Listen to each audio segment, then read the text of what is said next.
অফিসে ইমোশনাল হয়ে কাজের ক্ষতি করছেন না তো?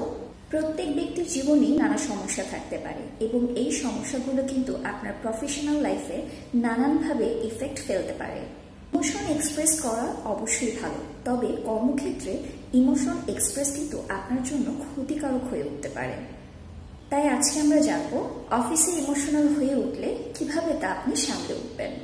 এক নম্বর হচ্ছে, আপনি কি ধরনের ইমোশনাল প্রবলেম ফেস করছেন তা আগে বুঝে ওঠার চেষ্টা করুন এবং আপনার যদি মনে হয় অন্য সময় চাইতে আপনি অনেক বেশি দুশ্চিন্তায় ভুগছেন, তাহলে এমন সময় অফিসিয়াল কোনো সিদ্ধান্ত গ্রহণ করার ক্ষেত্রে বারবার ভাবুন।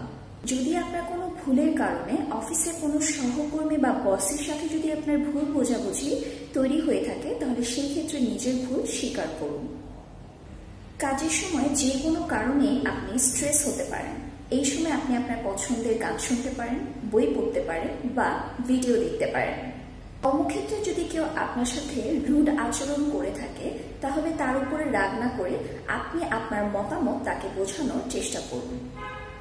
ইমোশনাল হয়ে রাগ করা বা রুড আচরণ করা খুবই স্বাভাবিক বিষয়। যদি এমন কোনো কিছু আপনি করে থাকেন, তাহলে পরবর্তীতে আপনি দ্রুত ক্ষমা চাওয়ার চেষ্টা করুন।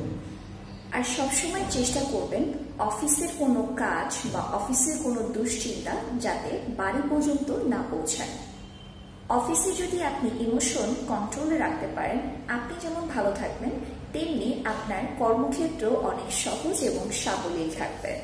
সম্ভব হচ্ছে বাংলাদেশের একটি জব ম্যাচিং প্ল্যাটফর্ম। এখানে আপনি আপনার কাঙ্ক্ষিত চাকরিটি পেতে পারেন। তাই মোবাইলের প্লে স্টোরে গিয়ে সম্ভব একটা ইনস্টলের মাধ্যমে বিনামূল্যে চাকরির জন্য আবেদন করতে পারেন।